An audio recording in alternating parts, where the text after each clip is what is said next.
안녕하세요, 여러분. 우리 5월, 6월 강의 심화학습 두 번째 파트 시작해 보도록 하겠습니다.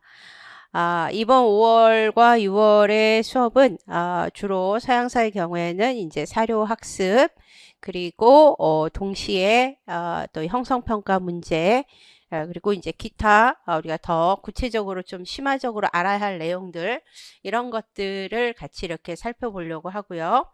그 다음에 이제 역사교육론에서는 뭐 세계사 학습 지도안이라든가 우리가 이제 교육개정 과정 이런 것들을 좀 더 세심하게 구체적으로 살펴보고요. 여러 논문 읽기, 요즘에 이제 역교론 즉 역사 쪽에서 이제 역사교육학이라든가 이런 쪽에서 이제 얘기되는 그러한 좀 주제, 핫한 주제 이런 것들을 같이 살펴보면서 좀 더 실체적인 여태까지는 우리가 이론적인 걸 공부했다면 조금 더 실체적인 그러한 실용적 있는 그러한 어떤 문제들을 다루어서 좀 더 시험에 직접적으로 적용할 수 있도록 그런 수업 시간을 가져보도록 하겠습니다.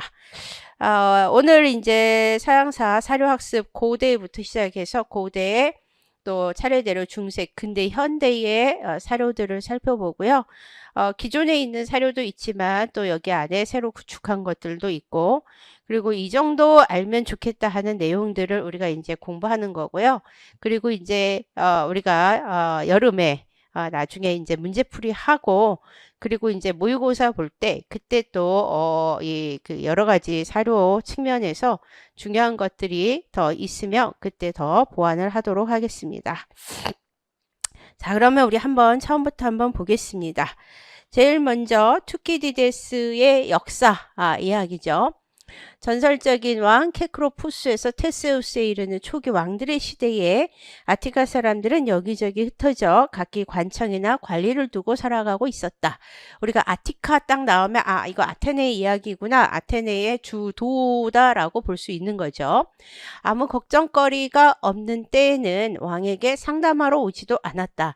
이 말은 무엇을 의미하냐면 뭐 걱정거리가 없어서 왕한테 상담하러 오지 않은 것도 있지만 기본적으로 서양의 왕권 자체가 약하기 때문에 왕에게 뭔가 이렇게 의지할 이유가 없었다. 어떤 그런 의미로 우리가 읽힐 수 있습니다. 그리고 이제 각자 독립적으로 정치를 하면서 스스로 결정을 내리고 있었다. 하지만 테세우스가 왕에 오르자 본래 총명한 데다 권력까지 얻게 되어 국내 사업의 여러 가지로 수완을 발휘하였다. 우리가 이제 일반적으로 이 아테네의 성장에서는 일반적으로 이 테세우스에 의해서 이제 아테네의 본격적인 발전이 시작된다 이렇게 얘기하고 있거든요. 그래서 이제 테세우스가 나오는 거고요. 아테네 이외의 이 불악 평유회와 관리를 해산시켜 단지 하나의 평유회와 관청을 정해두고 현재의 도시의 모든 주민이 모여 살게 하였다. 즉 모여 살게 하기 때문에 우리가 이제 어떤 집주 형태가 이제 본격적으로 나타난다. 이렇게 볼 수 있죠. 예, 우리가 집주가 돼야, 즉 다 같이 모여 살고 집주가 돼야 폴리스적인 원형이 나타난다. 이렇게 이야기를 합니다. 어느 누구도 원래 소유하고 있던 것을 잃지 않고 다만 이 하나의 도시 아테네를 자기의 도시로 여기게 되었기 때문에 이 도시는 큰 도시로 발전하여 테세우스로부터 그 후계자에게 인계되었다. 그런 까닭에 그때부터 현재까지 아테네인들은 국비로 아테나 여신을 위해 제사를 드리는 습관을 갖게 되었다라고 하는데요. 투키디데스의 역사에 나오는 이 아테네가 어떻게 성립하는가 이야기죠.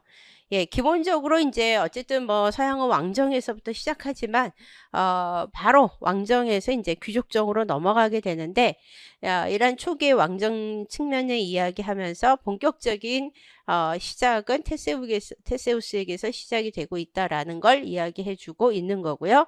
어떤 폴리시적인 것들이 이제 나타나는 모습들을 우리가 볼 수 있습니다. 두 번째, 솔론의 개혁. 예. 이 솔론의 개혁은 이제 두 가지 사료가 일반적으로 있는데요. 아리스토텔레스의 지금 아테네의 국가제도, 즉 아테네의 국제가 뭐냐에 대해서 이야기한 게 하나가 있고요. 그 다음에 플루타르크 영웅전에 있는 내용이 있습니다. 일단은 한번 아리스토텔레스의 이야기 한번 보죠. 솔로는 정치의 정권을 장악하자 신체를 저당 잡아 빈놀이하는 것을 금하여 대중을 현재뿐 아니라 미래까지도 자유롭게 하였다. 또 공적, 사적인 빚을 무효로 하는데 사람들의 무거운 짐을 내려주었다는 의미에서 이를 무거운 짐 내려주기라 부르고 있다. 그래서 우리가 무거운 짐 내려주기, 우리가 이거를 세이삭테이아 이렇게 부르죠.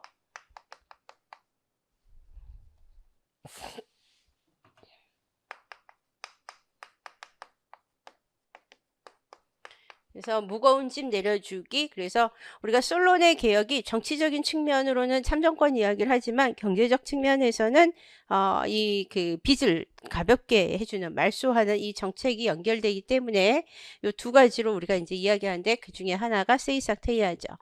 이 점에 관해 그를 비난하려고 하는 사람도 있다. 즉 무거운 짐 내려주기를 구상하고 있던 솔로는 귀족패들이 있는 자리에서 우연히 그런 생각을 이야기했는데 그 뒤 평민파가 말하기로는 그가 친구들에게 이용당했다고 하고 또 그를 비판한 사람의 말에 의하면 그도 친구들의 계획에 관여했다는 것이다.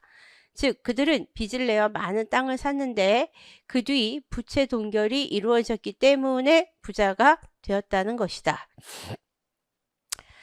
그러나 자기 이익보다도 미덕과 국가의 안전을 크게 생각하는 그가 그런 사소한, 그것도 속이 빤히 들여다보이는 짓을 하여 스스로를 더럽히지는 않았을 것이다. 이렇게 얘기했는데 이렇게 스스로 더럽히진 않았을 것이다 라고 바라보는 것은 이제 아리스토텔레스가 바라보는 입장인 것 같아요. 그래서 어떻게 보면 솔론이 의도적으로 계획했다라고 말하지만 사실 의도적이지 않은 부분도 있을 수 있다. 이렇게 소문에 이렇게 난 거죠. 그런데 이제 아리스토텔레스가 볼 때 그럴 이유는 그렇게 많지 않아 보인다. 이렇게 보는 것이죠. 그리고 또 그는 다음과 같이 국가의 제도를 정하였다. 즉 사람들을 재산평가에 따라 곡식 500석급, 기사급, 농민급, 노동자급으로 나누었다. 그래서 여기서는 아주 상세하게 이렇게 이름을 명시를 정확하게 하지는 않았어요. 그리고 그는 집정관이나 채무관 등 구인의 최고 관리단을 각급의 재산평가 크기에 나누어 500석급, 기사급, 농민급 가운데서 임명하였다. 이에 반해 노동자급은 민회 재판에 참여할 수만 있게 하였다라는 식으로 기본적으로 이제 솔론의 이 정치개혁적 측면을 이야기하고 있습니다. 이 솔론의 정치개혁적 측면에서는 이제 재산을 이 평가에 따라서 재산 평가에 따라서 시민을 4개의 등급으로 나누어서 좀 더 참정권을 차등적으로 부여하고 그렇게 함으로써 이제 일종의 참정권을 갖지 못한 노동자들에게도 좀 더 만족감도 주고 또 귀족들도 약간은 양보하면서 이렇게 가기를 바랬지만 둘 다의 입장을 만족시키지 못했기 때문에 결국은 이제 실패했다. 우리가 이렇게 이야기하고 있죠. 예, 그래서 이 아리스토텔레스가 바라보는 입장에서는 이 기본적으로 솔론을 조금은 긍정적으로 이제 보는 것이 아닌가 이렇게 보입니다. 반면에 플루타르크의 영웅전에는 이제 뭐라고 쓰여 있나 한번 보죠.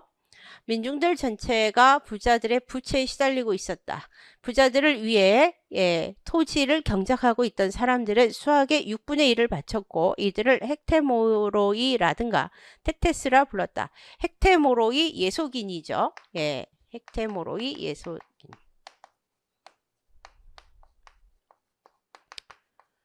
그래서 빚을 져서 어떻게 보면 채무노예가 된 사람들이다. 이렇게 볼 수 있는 거고요. 그 다음에 이제 테테스는 노동자급이죠. 다만 요 플루타르크는 이렇게 명확하게 분석을 굉장히 잘했던 그런 사람으로 평가되지는 않아요. 그래서 이 사람은 이제 용어를 어떻게 보면은 섞어서 쓴 것이 아니냐. 이렇게 보입니다. 왜냐하면 이제 테테스 계급하고 명백히 예속인이라고 부르는 사람들의 어떤 계급 차이가 명백히 있었을 텐데 이것을 어떻게 보면은 이제 이렇게 섞어서 표현한 거로 봐서는 더더욱 정확한 것은 아니다. 이렇게 볼 수 있을 것 같습니다. 신체를 저당 잡혀 돈을 빌려 쓴 사람들에게 채권자들은 멋대로 행패를 부렸고 혹은 그 어떤 자는 그대로 노예로 되거나 외국으로 팔려갔다. 많은 사람들은 자신의 아이들을 팔지 않으면 안 되는 상황일지라도 이것을 금하는 법률이 없었고 채권자들의 가혹에 시달려 나라를 떠난 사람들도 많아졌다. 또 다수의 힘센 사람들은 단결해서 누군가 신뢰할 수 있는 사람을 우두머리로 선출하여 기한이 지난 부채자를 해방시켜 토지를 분배하고 국정을 전부 개혁하려 했다. 그래서 아테네에서 가장 살아있는 사람들은 솔론만이 여러 가지 과오를 면해주고 결탁해서 부정을 행하거나 빈민을 궁지에 빠뜨리지 않는 것을 보고 정치와 제휴하여 국민의 불만을 제거해 주기를 원했다. 어떻게 보면 당시의 어떤 사회적인 분위기를 일단은 설명해 주고 있어요. 솔론은 많은 고위 관직을 지금까지의 규정대로 부유층에게 넘기기를 원했지만 민중들이 참여하지 않는 그 밖의 정치 부분에는 민중들을 개입시키기 위해 주민들의 재산에 격을 매기고 부신의 수확량으로 500메딥노이 약 110석 이상의 수확을 얻은 사람은 1급이라 정하고 그 다음에 펜타코시오 메딥노이라 이름 지었다. 예. 자, 이렇게 이야기하죠. 그 다음 2급은 말 한 피를 기르는 힘 있는 사람 혹은 300메딥노이 즉 약 65석의 수확이 있는 사람으로 히페이스 기사급이라 불렀다. 그래서 우리가 항상 기사급이다 라고 어떤 이름이 붙게 되면 항상 말을 제공할 수 있는 능력이 있는 사람을 이야기하죠. 상급은 제우기타이라 이름 짓고 쌍방이 150메딥노이의 수확을 가진 자이다. 나머지 사람들은 테테스라 부르며 행정권은 부여되지 않았으며 의회와 재판에 따른 국정에만 참여했다. 이렇게 나오는데요. 플루타르크 영웅전에서는 어떻게 보면은 1등급, 2등급, 3등급, 4등급으로 했을 때 이들이 이제 정확히 어떤 기준에서 한 거냐를 조금 더 상세하게 알려주는 측면은 분명히 있습니다. 하지만 완전하게 이렇게 조금 굉장히 분석적이고 명확한 설명을 100% 했다고 보여지지 않는 측면들이 좀 있기 때문에 이 그 아리스토텔레스의 어떤 서술이나 이런 거에 비해서는 조금 떨어지지 않느냐 이런 평가를 보통 받고 있습니다. 이처럼 솔론이 이 그 금권 정치의 어떤 바탕을 만들었지만 이 솔론의 이 정치가 실패함으로써 결국은 이제 참주 정치로 나아가는 바탕이 되죠. 그 다음에 이제 여러분들에게 제시되는 자료에는 이 아테네 민주정치 즉 페리클레스가 펠로폰네소스 전쟁에서 이 전몰한 이 전몰자들을 위한 그 연설이 이제 나오는데 우리가 이 부분은 한번 전체적으로 이렇게 살펴봤어요. 예전에 간단하게 뭐 우리의 정부 제도는 이웃 폴리스들의 제도를 모방한 게 아니다 이러면서 굉장히 이 아테네의 이 자부심을 드러내는 표현들이 많았죠. 그래서 그거는 한번 그냥 읽어보시면 될 것 같습니다. 자, 다음에 이제 네 번째 스파르타의 교육, 플루타르코스의 영웅전에 역시 나오는 건데요. 예, 한번 보죠. 리크루고스는 여성을 훈련시켰다. 경주, 씨름, 쇠고리, 창 던지기 따위로 처녀들의 몸을 단련하여 튼튼한 모체에서 자녀들이 나며 또 순산하기를 도모했다. 그래서 스파르타는 뭐 이제 그 당시에 여성들의 권한이 뭐 세거나 이런 건 아니었지만 다른 나라에 비해서는 스파르타 여성의 권위가 좀 더 높았다 이렇게 이야기하고 있죠. 그랬을 때 여자들이 부자연스럽게 안방에 숨어있는 풍습을 버리고 남자들과 마찬가지로 몸을 드러내고 행렬 속에 끼며 제례를 드릴 때에는 남자들이 있어도 춤을 추고 노래도 부르게 했다. 남자들 행동이 바르지 않을 때 여자들의 야유는 질책으로서 큰 가치가 있었다. 왜냐하면 여자들의 농과 야유에는 심각한 꾸중의 칼날이 들어있었기 때문이다. 한편 장한 일을 하여 여자로부터 칭찬받는 남자는 친구들의 축하를 받으며 의기양양하게 물러갔다. 그러한 장소에는 연장자뿐 아니라 왕과 원로들도 자리에 있었다. 처녀들이 이와 같이 나체를 보이는 것은 수치스러운 일이 아니었다.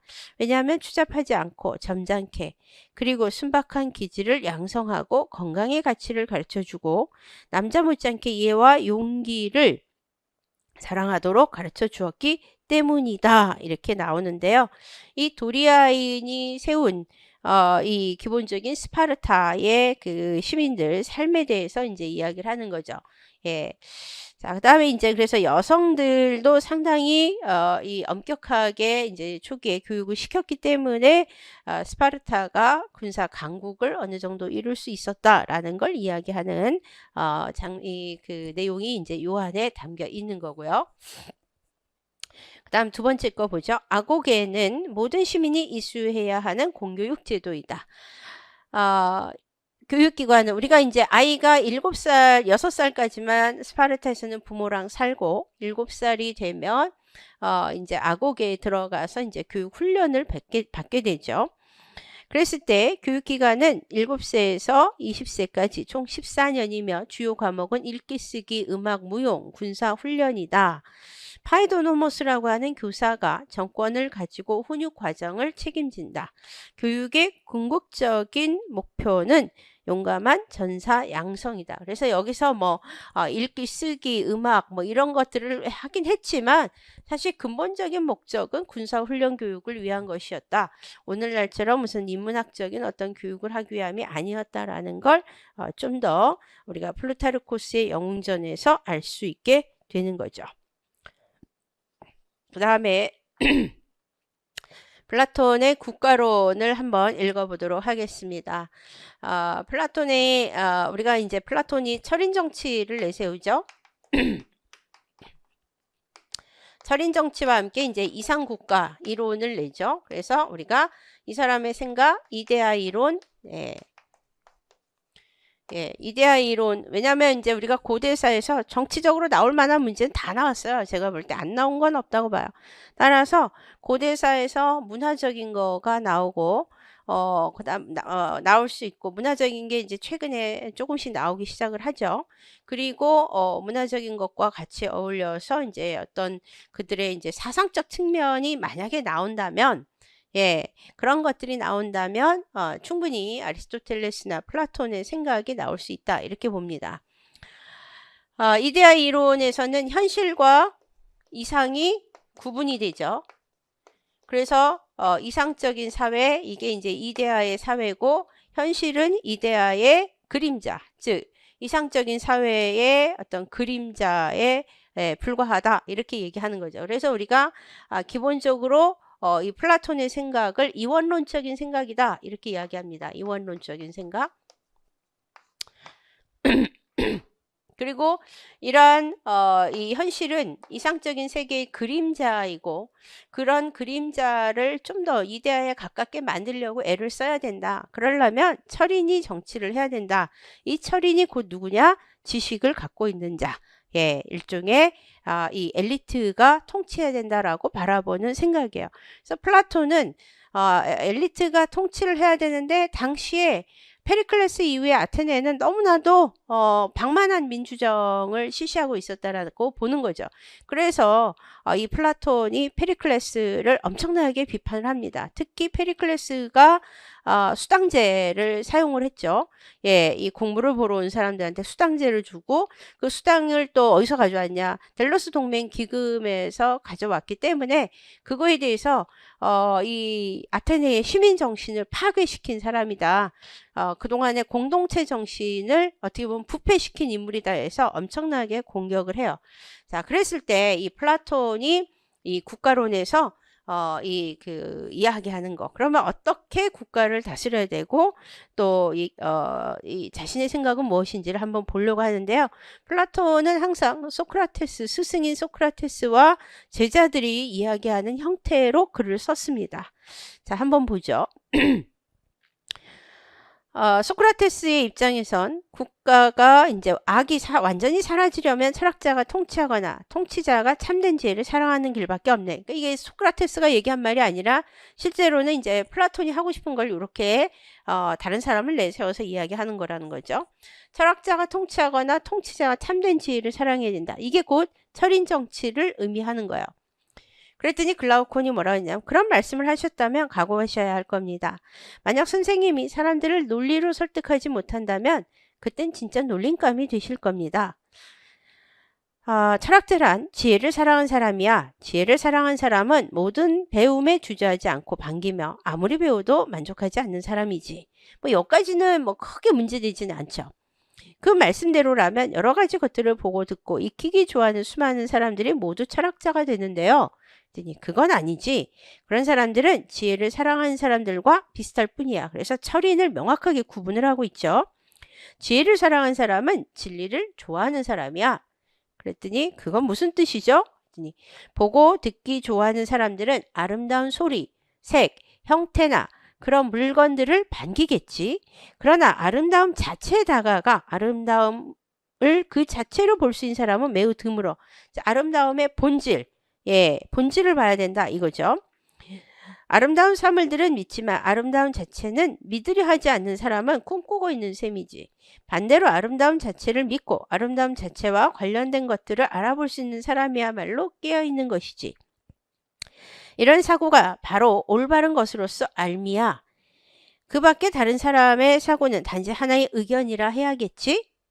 여러 아름다운 것은 보되 아름다움 자체는 보지 못하고 여러 올바른 것을 보되 올바름 자체는 보지 못하며 그 밖의 모든 것에 대해서도 그 자체를 보지 못하는 사람들은 의견은 있으나 알지는 못한 사람들이야.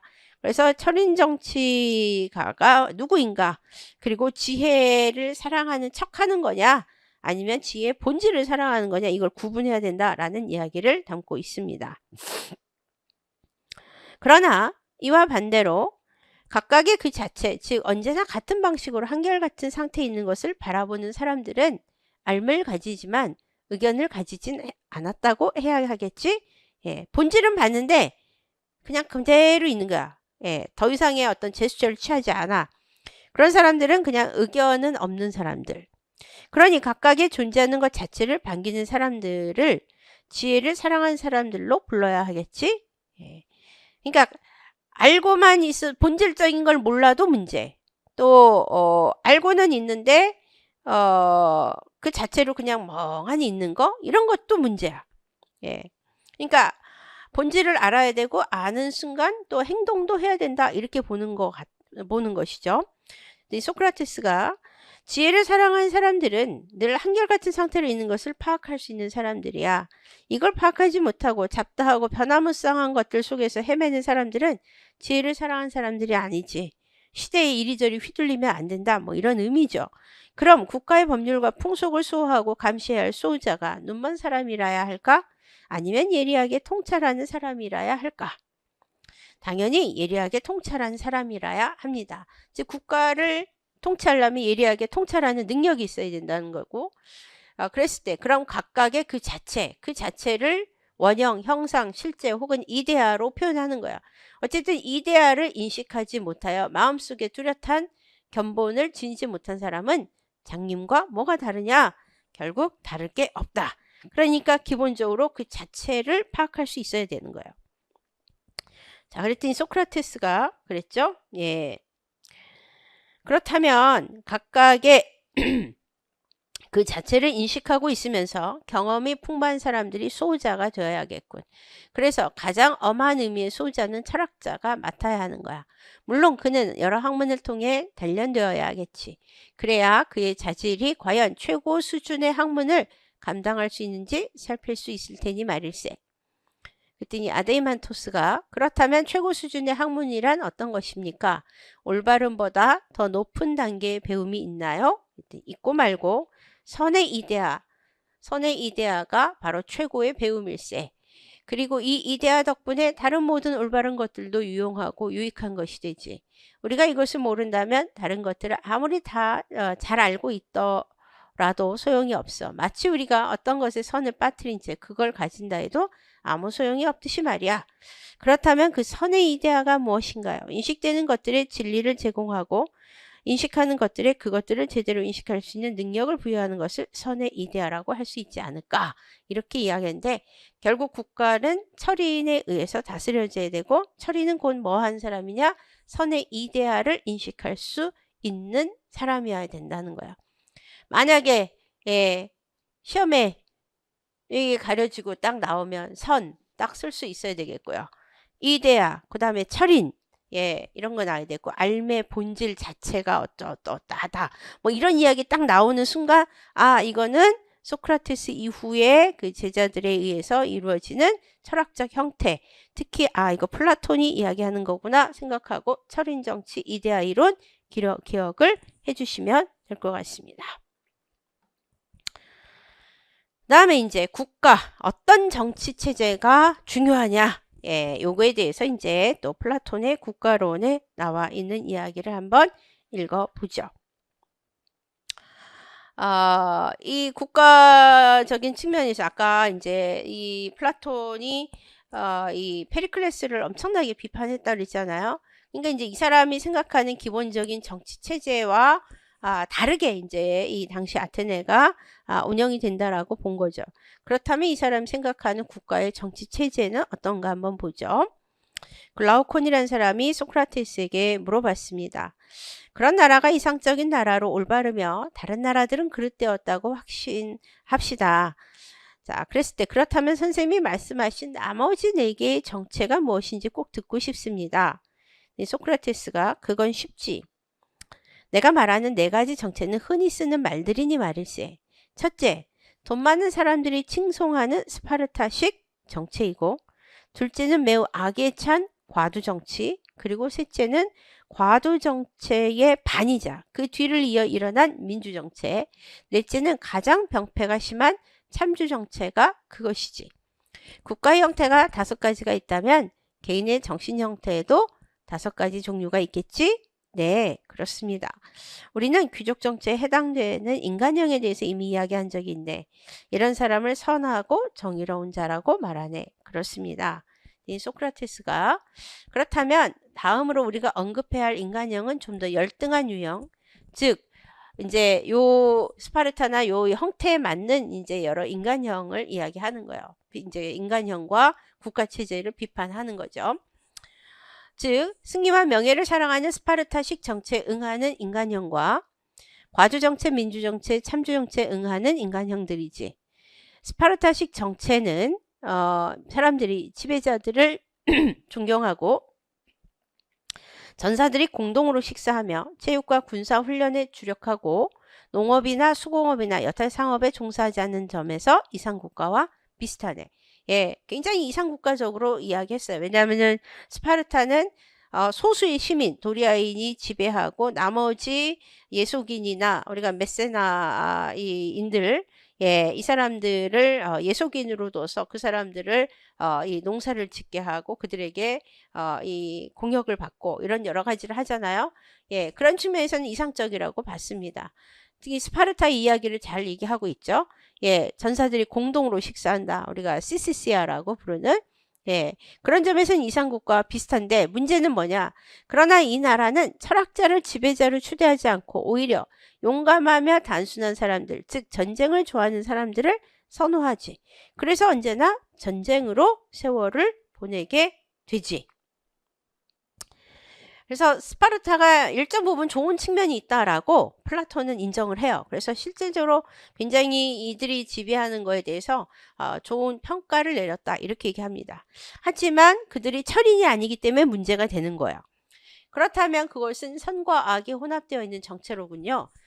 분명히 혼합되어 있네. 그러나 용기 쪽이 우세함으로 그 나라에서는 명예심과 기계가 두드러지네. 우리가 신체, 이 플라톤 같은 경우는 사람의 신체를 이렇게 나눴어요. 그래서 머리는 철인이다 이렇게 보는 거고 이 심장 아래쪽은 곧 뭐냐? 용기. 그 용기를 이끌어가는 게 이제 군인이다 이렇게 보는 거고 그 다음에 팔, 다리 이런 게 일반 그 시민들, 농민 뭐 이런 사람들로 이렇게 이야기를 합니다. 네, 용기 쪽이 우세함으로 우리나라에서는 명예신과 그 나라에서는 명예신과 기계가 특히 두드러지네. 그럼 이 정체에 어떤 유형의 사람이 적응할 수 있을까? 그리고 그 사람은 어떻게 만들어질까? 여기 글라우콘처럼 지기 싫어하는 유형의 사람이겠죠. 지기 싫어하는 점은 글라우콘과 닮았지만 다른 점은 닮지 않았네. 그들은 고집쟁이며 음악을 좋아하지만 교양은 없고 토론하는 것을 듣기는 좋아하지만 토론할 능력이 없다네. 예, 스파르타인들에 대해서 아주 비판적이죠. 이런 사람은 노예를 가혹하게 대할 걸세. 교육을 많이 받은 사람처럼 노예에게 측은한 감정을 갖지 못하기 때문이네. 그러나 자유인에게는 온순하고 지배자에게는 공경스럽네. 그들 이제 시민들 안에서 스파르타는 시민들 안에서는 서로 평등이 있기 때문이죠. 이런 사람들은 돈을 경멸하지만 나이를 먹을수록 돈에 대한 애착이 커지네. 그래서 그 다음에 오는 것이 과두 정치인데, 과두 정치는 재산이 중요한 역할을 하지. 스파르타가 과두정의 형태잖아요. 시민들끼리는 평등하기 때문에 일정한 민주정. 하지만 위에 포로의 행정관이 지배하는 어떤 일종의 귀족정과 같은 그런 어떤 것. 동시에 왕이 또 존재하죠. 스파르타는 왕이 둘. 그래서 왕정, 귀족정, 이 민주정 이게 혼합된 과두정의 형태예요. 이 과두정치는 재산이 중요한 역할을 하지. 이런 나라에서는 부자가 권력을 잡고 가난한 사람은 권력에 참여하지 못하네. 그런 명예를 탐내는 정치로부터 어떻게 과두정치로 옮겨갔는지 이야기하도록 하세. 그래서 스파르타 같은 경우도 나중에 실질적으로 처음에는 어느 정도 리크루고스 체제가 만들어진 이후로는 평등 체제를 구축을 했지만 결국은 나중에 펠로폰네소스 전쟁이라든가 여러 전쟁의 패배, 이제 일부분 성공을 했지만 그 뒤에 나타나는 국력의 약화와 함께 스파르타 사회가 굉장히 많이 변질이 돼요. 예, 전공적인 측면에서 살펴보면 그래서 스파르타는 오히려 더 가진 자와 못 가진 자의 이 차이나 이런 것들이 굉장히 심화되는 그리고 이제 스파르타의 공동정신이 파괴되는 쪽으로 갑니다. 자, 그 다음에 이제 계속해서 보죠. 아데이만토스 말씀해 주십시오. 누군가 부자가 되면 사람들은 저마다 돈으로 경쟁을 하다가 결국 돈을 사랑하게 되네. 그들은 점점 부자가 되겠지만 돈벌이에 열중할수록 덕은 사라지고 말지.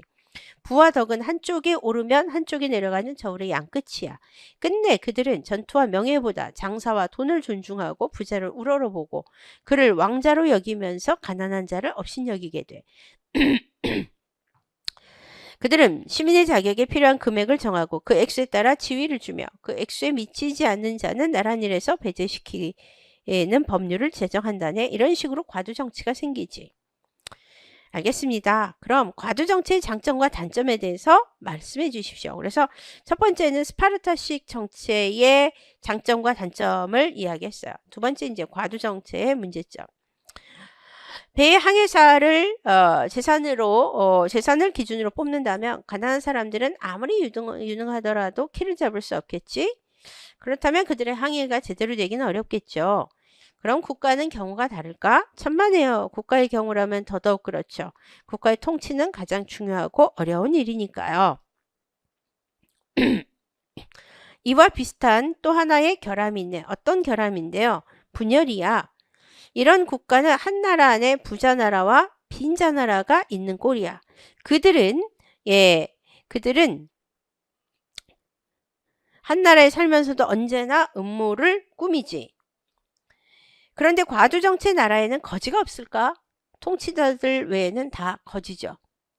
그렇다면 악당들도 있겠지? 그런데 악당들이 있는 까닭은 그 사람 자체가 악해서가 아니라 제도가 나빠서야.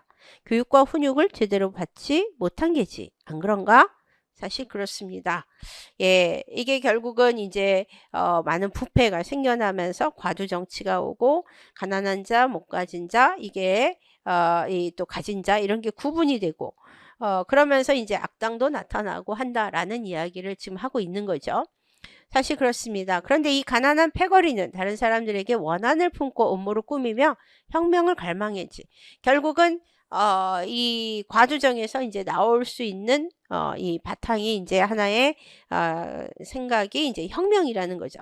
마침내 이들이 승리하여 부자들을 죽이거나 쫓아내고 나머지 사람들에게 평등하게 시민권과 지배권을 나누어주면 바로 민주정체가 등장하는 것일세. 네, 그건 분명 민주정체입니다. 그렇다면 그들은 어떤 생활을 하며 그 정체의 어떤 성격을 띠게 될까? 그들은 자유로우며 얽매여 있지 않네. 결국은 과두정에서 이제 이것이 나중에 민주정으로 이제 오게 됐다라는 거예요. 그들은 말과 행동을 마음대로 하네. 자유가 있는 곳에서는 개인이 원하는 대로 생활할 수 있네. 그러므로 그런 나라에는 온갖 종류의 인간이 살게 되네. 그것은 여러 정체 가운데 가장 아름다워 보일 걸세. 그리고 이 나라는 정체의 연구에 가장 적당한 곳이기도 하고 말일세. 그래서 일단 민주정을 조금 이 긍정적 측면으로 본 점이 있어요. 하지만 계속해서 이제 문제가 되겠죠. 어찌하여 그렇습니까? 왜 조금 긍정적이라고 보느냐 이거죠. 누구나 마음대로 행동할 수 있기 때문에 그 나라에는 모든 종류의 정체가 포함되게 마련이네. 민주정치는 정치제도의 박람회장이야. 여기에서는 누구나 마음대로 정체를 골라 잡을 수 있네. 아이덴티티 고를 수 있다 이 얘기죠. 그래야 선택이 끝나면 그것을 표본으로 나라를 세울 수가 있지. 그리고 이러한 국가에서는 설사 자네가 지배하기 충분한 힘을 가지고 있다 하더라도 지배할 필요가 없고 또 자네가 원하지 않는다면 지배를 받을 필요도 없네. 남들은 싸우고 있으나 자네는 싸우지 않아도 되고 남들이 평화롭게 살더라도 자네가 평화를 바라지 않는다면 싸울 수도 있네. 실로 이런 생활은 한눈에 봐도 굉장히 즐겁지 않겠나? 그렇다고도 할 수 있겠죠. 하지만 이제 민주정의 이제 문제점을 이야기합니다. 민주정체는 너그러움이 너무 지나치네. 우리가 앞에서 이상국가를 건설하였을 때 엄숙하게 논하던 일따위는 멸시해버린단 말일세. 그래서 이 민주정에 대해서 조금 부정적인 요소들을 플라톤은 좀 많이 갖고 있었다 이렇게 얘기하죠. 우리는 어려서부터 법도를 지키고 어른이 된 후에는 훌륭한 일을 하도록 명심하지 않는 한 결코 착한 인간이 될 수 없다고 하네. 하지만 민주정체는 너무 너그러워서 누가 정기에 들어가 활동하든 개의치 않고 누구든 인민에게 호감을 가지기만 하면 존경한단 말일세. 그러니 민주정체는 외관상 매우 훌륭하지만 무질서하게 짝이 없으며 능력이 동등한 사람에게나 동등하지 않은 사람에게나 일종의 평등을 한결같이 나누어주는 정체란 말이지. 자, 여기 보시면 능력이 동등한 사람에게나 동등하지 않은 사람에게나 일종의 평등을 한결같이 나누어 준다. 자, 요거에 바로 페리클레스에 대한 특히 비판입니다.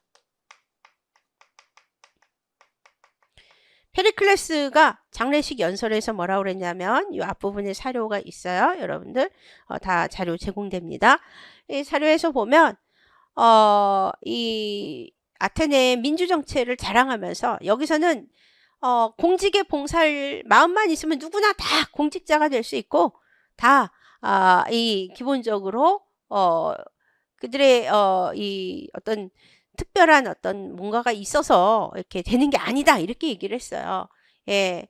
그래서 공직에 나서서 뭔가 봉사할 마음이 있으면 누구나 공직자가 돼서 다 정치에 참여도 할 수 있는 우리의 체제는 민주정으로서 자유가 있고 굉장히 평등하다라는 걸 강조해요. 그래서 이 페리클레스가 내세운 게 뭐냐면 이 복된 융통성이라는 용어를 많이 썼어요. 이 사람이. 그만큼 민주정에서는 융통성도 넘치고 그런 것들로 사람들을 아주 부하게 하고 즐겁게 하는 그리고 그것이 하나의 덕이 된다 뭐 이런 식으로 이야기했는데 이 플라톤이 볼 때는 이거 말도 안 되는 거야. 능력이 동등한 사람하고 어떻게 동등하지 않은 사람이 평등할 수 있냐 이렇게 보는 거야. 능력이 더 뛰어난 사람이 지배하고 그러면서 세상을 적절하게 평화롭게 가지고 가는 게 맞다라고 보는 거죠. 그래서 이 부분이 페리클레스를 아주 철저하게 비판하고 있다. 우리가 그렇게 이해할 수 있겠습니다.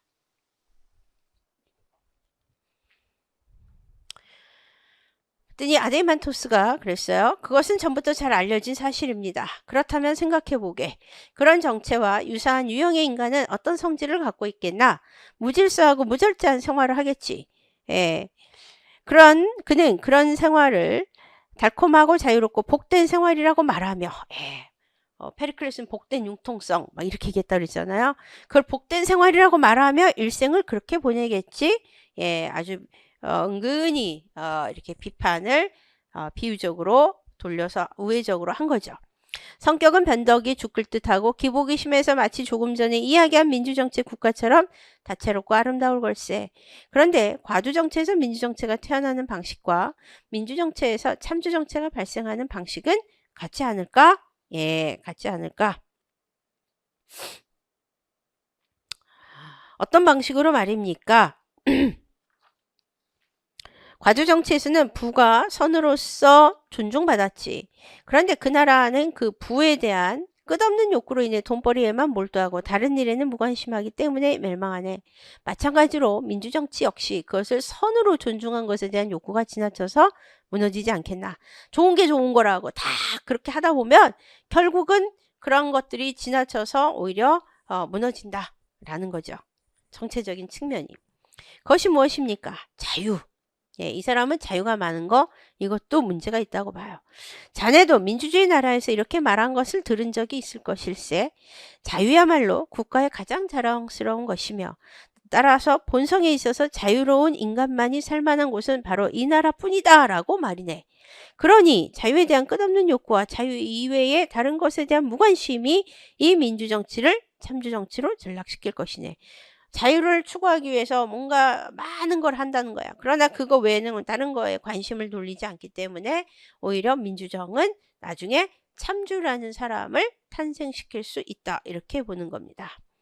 어떻게 말입니까? 예, 자유라는 술에 잔뜩 취한 결과가 무엇일까? 무정부 상태야.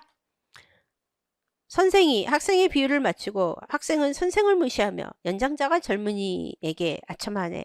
이렇게 되면 시민들의 마음은 과민해져서 조금이라도 종속적 상태의 기미만 느껴지면 참지 못하고 분노를 터뜨리겠지.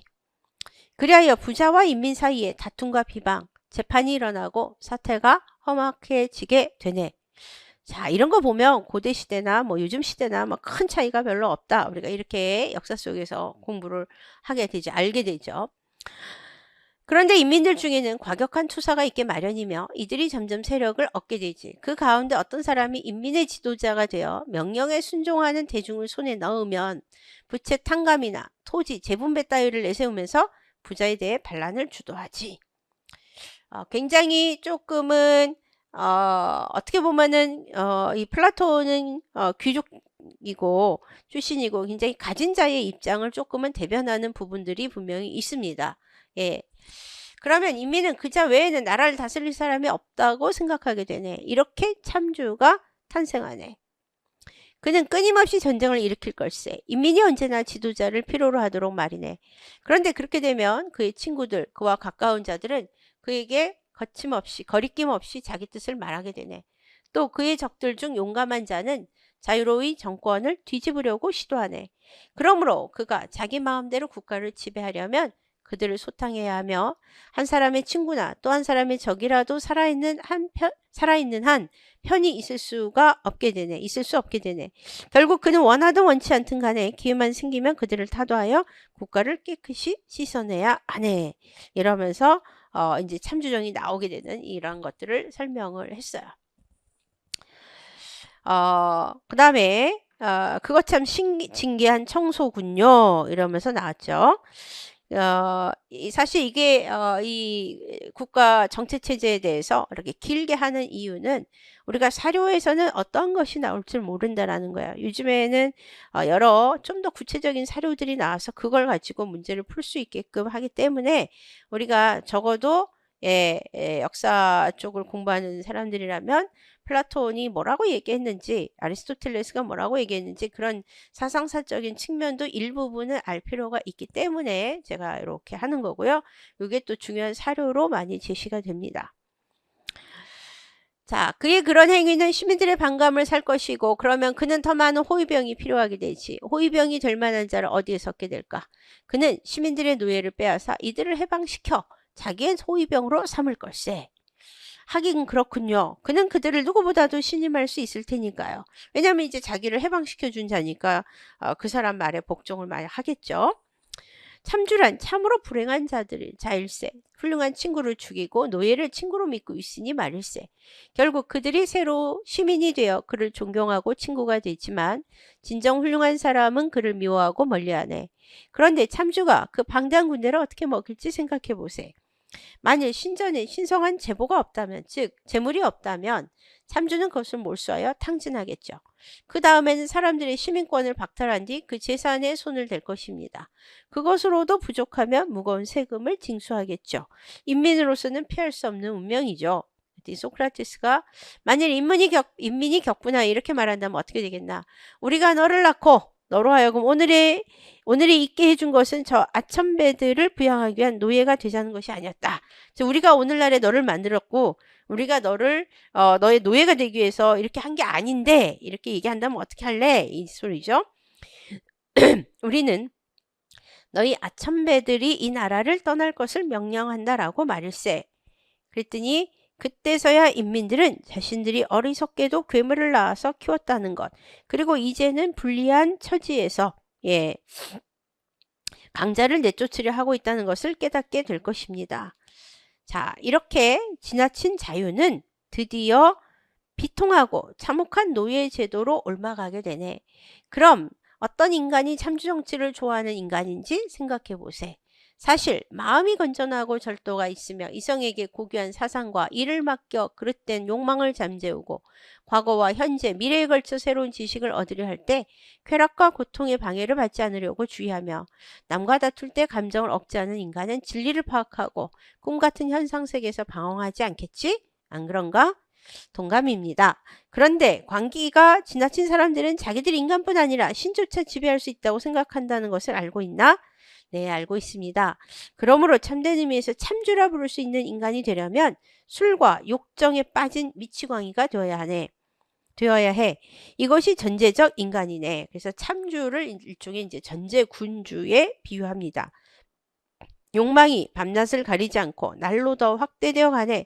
결국 부채는 늘어나고 재산은 줄어들어 마침내 알몸뚱이만 남게 되면 그의 욕망은 둥지에 웅성거리는 수많은 까마귀 새끼들처럼 먹이를 찾아 아우성치게 되네.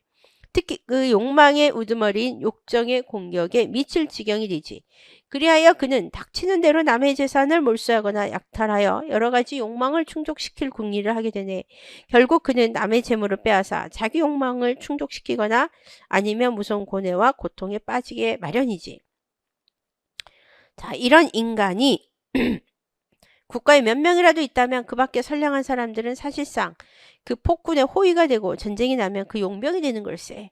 이런 고약한 무리와 그 추종자들의 수가 점점 늘어나고 게다가 인민들이 우매하기까지 하다면 그들은 동료들 중에서 가장 힘이 센 자를 택하여 진짜 참주로 내세우게 될지도 모르네. 그런데 그는 누구에게 무슨 청이 있을 때에는 기꺼이 그의 앞에 무릎을 꿇고 겸손하게 친족처럼 애정을 표시하겠지만 일단 목적을 달성하면 언제 보았냐는 듯이 아주 남이 되어버리기 일쑤라네. 굉장히 인간적인 어떤 감정들을 잘 꿰뚫어 보고 있다 이렇게 볼 수도 있죠. 결국 이런 사람은 언제나 자기가 주인이 되거나 남의 노예가 될 수 있을 뿐 결코 친구가 될 수는 없네. 이와 같이 전제적 성격을 지닌 사람은 참된 우정도 잘도 맛볼 수 없지. 그는 가장 불행한 인간입니다. 바로 그 가장 불행한 인간인 참주가 사생활을 떠나 공공의 폭군이 된다면 그는 더욱 큰 불행에 빠지게 되네. 그러니까 스파르타식 체제, 과두정, 참주정 다 문제가 있다. 지금 이렇게 얘기하고 있어요. 그는 자기 자신도 지배할 수 없는데 많은 사람들을 지배하게 된 걸세. 이것은 마치 병든 육신을 이끌고 남과 격투하며 평생을 살아야 하는 것과 같네. 그렇다고 물러설 수도 없는 처지지. 결국 참주는 겉으로는 그리 보이지 않을지 모르지만 실상 자기 자신의 노예요. 인민의 노예네. 가장 천한 자에게도 아첨하지 않을 수 없으니 말일세. 그의 생애는 공포의 연속이며 번거로움과 고뇌로 가득 차게 되네. 이 점은 그가 지배하고 있는 국가를 닮았다고 할 수 있지. 그랬더니 글라우콘이 조금이라도 지각이 있는 사람이라면 선생님의 말씀에 반할 수 없을 겁니다. 그렇다면 이제 자네도 경기장의 심판처럼 하나의 판정을 내려주게. 자네 생각에 그럼 누가 제일 행복하고 그 다음은 누구이며 하는 식으로 순위를 매겨주게. 5가지 종류가 있었지. 귀족적인 삶, 명예로운 것, 민주적인 것, 과두적인 것, 전제적인 것. 여기서 말한 귀족적인 것, 이것은 아까 말한 철인정치적인 측면을 이야기하는 거고요. 명예로운 것을 강조하는 거, 명예를 내세우고 이런 거는 스파르타식. 그다음에 이제 민주적인 거, 이거 이제 현재 당시의 아테네의 모습인 거죠. 그다음에 이제 과두체제, 그리고 이 민주적인 게 이제 문제가 되면서 과두체제적인 거와 그 다음에 참주정으로 이제 변모하는 모습들을 이렇게 설명을 했어요. 그럴 때 이제 어떻게 생각을 해봐라. 판단을 해봐라. 어느 게 제일 우열을 가려봐라. 이 얘기죠. 그 판정은 매우 쉽습니다. 덕과 부덕, 행복과 불행의 순번대로 판정을 내리면 될 것입니다. 인간은 지식의 애호자, 명예의 애호자, 돈의 애호자의 세 유형이 있네. 그런데 자네가 이 세 인간을 찾아가 어느 생활이 제일 좋으냐고 물으면 어떻게 답할까? 저마다 자기 생활이 제일 좋다고 말하면서 다른 생활을 깎아내리겠지? 그렇다면 좋고 나쁜 것을 가르는 기준이 있어야 하네. 그럼 자네는 이 세 종류의 사람들 중에서 누가 제일 많은 즐거움을 느끼고 있는지 생각해 보게. 지식의 애호자가 제일 우월할 것입니다. 그럼 그 다음은 군인의 쾌락, 명예를 상한 자의 쾌락이 그 다음 차례가 될 것 같습니다. 그렇다면 돈이 제일 아래가 되는군. 그래서 철인 정치를 굉장히 내세웠고요. 그 다음이 이제 어떻게 보면은 스파르타식 체제. 어쨌든 일부의 사람이 좀 더 통치하는, 처음에는 평등하지만 시간이 지나면서 그렇게 되지 않잖아요. 그리고 또 일정한 좀 더 연장자를 옹호하고 그러면서 이런 여러 가지 체제가 이제 혼합이 돼서 이제 생활을 하게 되는데 그 체제적 측면을 좀 높이 보는 측면이 있다. 이렇게 보여집니다. 자, 이렇게 플라톤의 이 국가론에서 아테네의 그들이 생각하는 이상적인 국가 제도는 무엇인지 또 기본적으로 이런 국가 제도와 함께 동시에 이 여러 또 측면 이 각각의 사회를 비판하는 측면 이런 것들을 같이 이야기하고 있다라는 거예요. 그래서 우리가 한 번쯤 이런 이 내용들을 읽어보면 좋지 않겠는가? 예, 우리가 이제 본 것이죠. 그래서 국가를 누가 지배하면 좋을지, 그 다음에 어떤 체제를 지향하면 좋을지에 대한 이제 이 플라톤의 생각을 한번 봤습니다. 자, 어쨌든 이러한 아테네는 솔론의 개혁 실패하고 동시에 많은 혼동이 있었고 그 혼동 속에서 페이시스트라토스가 참주정을 실시하게 되죠. 이 참주정이 이제 결국 나중에 이제 무너지면서 민주정으로 가게 되고 플라톤이 페리클레스가 나중에 권력을 잡는 시기까지 오게 되고 그때 이제 거기에 대해서 아까 플라톤이나 이런 그 뒤에 아리스토텔레스나 이런 사람들이 이제 비판을 한다. 우리가 이렇게 볼 수 있겠습니다. 자, 다음 페이시스트라토스의 참주정 한번 보죠. 아리스토텔레스 아테네 정치에 나오는 얘기인데요. 한번 보겠습니다. 그때 세 당파가 있었다. 하나는 해안 사람들 당파로 이들을 이끌었던 사람은 알크마이온의 아들 메가클레스였다. 워낙에 알크마이온 가문 자체가 굉장히 유명하죠. 이 당파는 특히 중용의 정체를 추구하는 것으로 생각되었다. 또 하나는 평야 사람들의 당파로서 과두정을 요구했다. 리크루고스라는 사람이 그들을 이끌었다. 세 번째는 산골 마을의 당으로 사람들의 당으로 페이시스트라토스가 지도자로 임명되었다. 하나는 해안, 하나는 평야, 하나는 산골. 그래서 각 지역 이제 이 아티카 지역의 이제 지역을 셋으로 이렇게 나눠서 그들만의 그 지역적인 어떤 특성상의 그들이 원하는 이 사람들이 이제 대표적인 사람들이 설명이 된 거예요. 자, 그랬을 때 그는 페이시스트라토스는 가장 민주적이라고 생각되었다. 채권을 빼앗겼던 자는 빈곤 때문에 그리고 혈통상 순혈이 아니었던 자들은 두려움 때문에 산골 사람들의 당파에 가담했다. 그 증거로는 참주가 폐위된 후 많은 사람들이 부당하게 시민권을 부여받아 아테네인들이 시민명부를 개정했기 때문이다. 각 당파의 이름은 그들이 농장이 위치했던 장소에 따라 붙였다. 이미 기술했던 것처럼 페이시스트라토스는 참주적이라기보다는 오히려 입헌적으로 온건하게 국정을 이끌었다. 왜냐하면 일반적으로 그는 자유롭고 온화하게 과실을 범했던 자에게는 관용으로 더욱이 빈곤한 자에게는 일할 수 있도록 미리 자금을 대여함으로써 농업으로 생활을 유지하게 하려고 했다. 이것은 두 가지 목적을 가지고 있었다. 하나는 그들이 시구역에 머무르는 것을 막고 시골에 분산하고자 하는 목적으로 적절하게 살림살이가 나아지도록 자신의 일에 힘쓰게 함으로써 공공의 일을 고려하는 욕구와 시간을 갖지 못하게 하려는 것이었다. 동시에 토지가 충분히 경작된다면 페이시스트라토스의 수입도 증가하는 결과를 가져왔다. 페이시스트라토스는 수확량의 10분의 1을 징수했기 때문이다. 그래서 촌락마다 재판관을 두고 자신도 자주 시골로 순회시차를 하고 분쟁을 화해시켰다. 이것은 그들이 시의 구역에 와서 이를 등한시하지 않도록 하려는 것이었다. 이러면서 나왔어요. 그래서 어떻게 보면은 아까 그 윗부분에서의 이야기에서 보면 이 아리스토텔레스가 어떻게 보면은 이 페이시스트라토스의 정책에 대해서 이제 두 가지 측면을 갖고 있는 거야. 자기가 볼 때는 온건하고 이판적이었다. 그 긍정적 측면이 있다라는 거야. 하지만 그 긍정적 측면이 이제 해석이 둘로 나뉠 수 있는 거예요. 요즘에는 이제 해석이 둘로 나뉘거든요. 이 사람이 참주로서 정치를 나름대로 잘했다라고 보는 입장이 있어요. 여기서 보면 살림살이가 나아지도록 하게 만들었고 등등 뭐 빚도 없애줬고 뭐 자금도 대여해줬고 이런 측면이 있다. 이걸 강조하면 이 사람이 굉장히 이판적이고 긍정적인 측면인데 사실 이렇게 한 목적이 뭐냐? 요게 이제 그 아래 나오죠. 공공의 일을 고려하는 욕구와 시간을 갖지 못하게. 즉 자기가 어떤 일을 정책을 펼쳐서 할 때 거기에 대해서 너무 이렇게 비판적이지 않게 하려고 했다. 이런 시각이 있어요. 그래서 이 두 가지 시각이 동시에 이제 이 자료에서 설명이 되고 있는 거예요.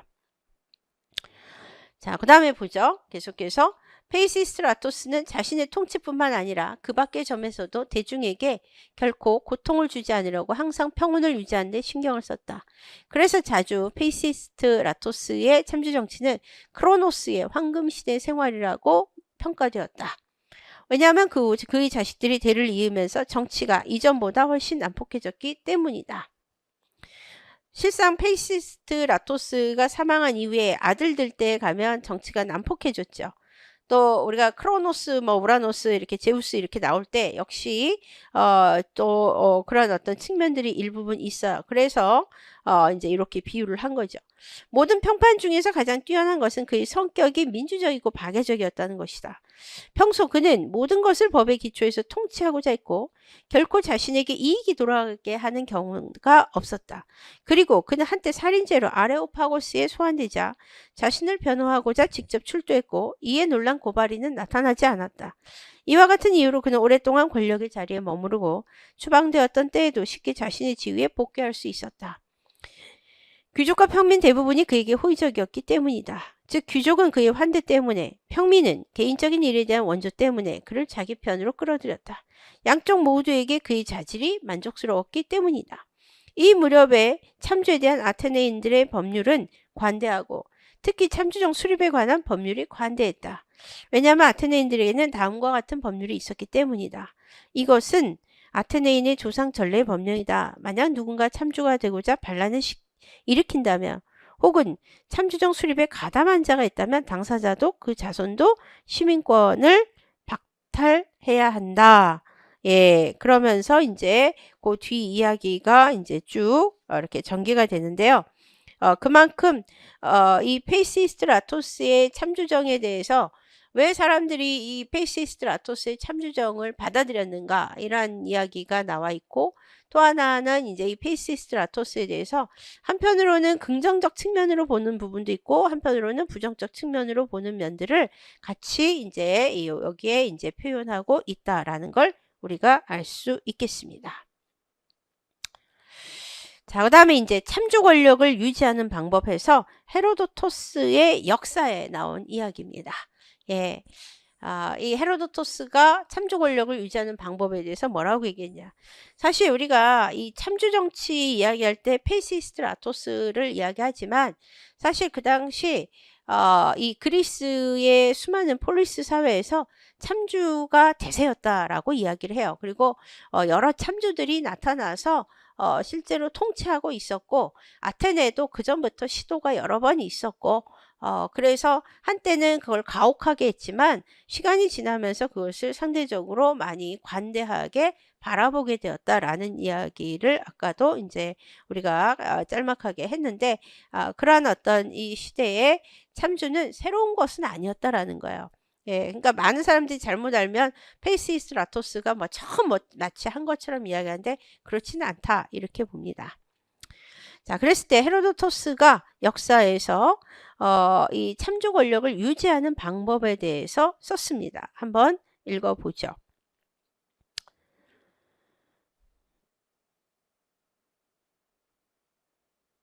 기원전 5세기 역사가 헤로도토스가 페리안드로스 즉 코린토스의 두 번째 참주가 연장자인 밀레토스의 트라시블로스에게 참조 권력을 유지하는 최선의 방책이 무엇인지를 이 헤로도토스의 내용을 통해서 들려주고 있습니다. 자, 그랬을 때 이 헤로도토스의 참조정에 대한 아주 그 부정적인 태도가 이 고전기의 전형적인 반응이다. 우리가 이렇게 얘기합니다. 즉 헤로도토스는 이 참주정에 대해서 상당히 좀 부정적인 태도를 좀 보여준 거죠. 어떻게 보면 아까 아리스토텔레스는 약간은 긍정적인 측면을 보였다면 헤로도토스는 그렇지를 못했어요. 하지만 이 페리안드로스와하고 붙이는 편협한 귀족 체제를 무너뜨렸고요. 코린토스의 상업적 번영을 증대시키는 중요한 역할을 했다라고 이야기하고 있습니다. 그러니까 헤로도토스가 이제 그 트라시블로스에게 이제 이런 이야기를 해줬는데 그거에 대해서 이제 쭉 이렇게 이 그 반응이 어떠한 건지 이야기를 이제 담고 있는 겁니다. 자, 보죠. 페리안드로스는 처음에 아버지 즉 킵셀로스보다 더 온건했으나 사자를 통해 밀레토스의 참주 트라시블로스와 사귀고부터는 킵셀로스보다 더 피에 굶주렸다. 예, 그래서 이 페리안드로스하고 트라시블로스가 서로 사귀고 있었다라는 거죠. 예. 자, 그랬을 때 트라시블로스는 페리안드로스가 보낸 사자를 데리고 도시 밖으로 나가 곡식밭으로 데리고 들어가더니 곡식 사이를 지나가며 사자가 코린토스에서 찾아온 까닭을 되풀이해서 물었다. 그러면서 그는 다른 이삭보다 웃자란 이삭이 보이면 모조리 베어 던지는 것이었다. 예.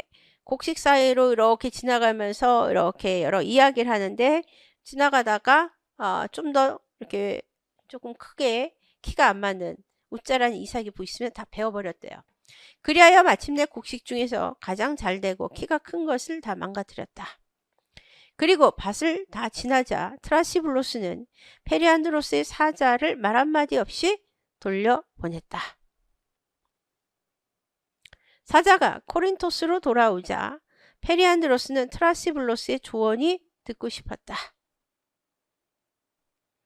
그러나 사자는 아무 대답도 듣지 못했다고 말했다. 제대로 못 깨달은 거였죠, 이 사람이. 그리고 자기 농토를 망가뜨리는 그런 정신 이상자에게 페리안드로스가 그를 보낸 것에 놀랐다며 트라시블로스의 행동을 본대로 전했다. 그러나 페리안드로스는 트라시블로스의 행동을 이해했다. 그는 트라시블로스가 탁월한 시민들을 죽여 없애라고 조언했음을 알아차렸고 즉 자기보다 더 조금이라도 뛰어난 사람이 있으면 다 죽여버려라 이런 의미죠. 그거를 행동으로 보여준 거예요. 이 사람이 지금 웃자란 그 이삭을 잘름으로써 그때부터 자기 시민들에게 온갖 만행을 저질렀다. 말하자면 아버지 킵셀로스가 죽이고 추방하다 만 것을 아들 페리안드로스가 완수했다. 즉 페리안드로스는 참주였던 트라시블로스가 한 방식의 충고를 받아서 더 심각한 그러한 어떤 행동들을 했다는 것이죠. 참조 권력을 유지하려면 그만큼 어떻게 되냐? 이렇게 자기보다 뛰어난 사람이 있으면 빨리빨리 애초에 싹을 자르고 이 국민들을 좀 억압하는 좀 두려움을 갖게 하는 그런 정치를 해야 된다라고 알려준 건데 이 참조 정치에 대한 이 생각이 헤로도토스는 되게 비판적이었다. 우리가 이렇게 이야기하고 있습니다. 자, 우리가 그래서 요런 이야기가 나오면 이거의 그 원전은 헤로도토스의 역사에 나온다라는 거 정도 기억하시면 좋겠습니다. 요즘에 사료 원전 쓰고 여기에 이 사료의 원전 제목이 뭐냐 이런 것도 시험에 나오잖아요. 그래서 우리가 한번 이런 부분들을 살펴봤습니다. 자, 우리 이제 조금 쉬고 그 다음에 아케메네스 왕조의 정치체제 논쟁부터 또 보도록 하겠습니다. 자, 쉬겠습니다.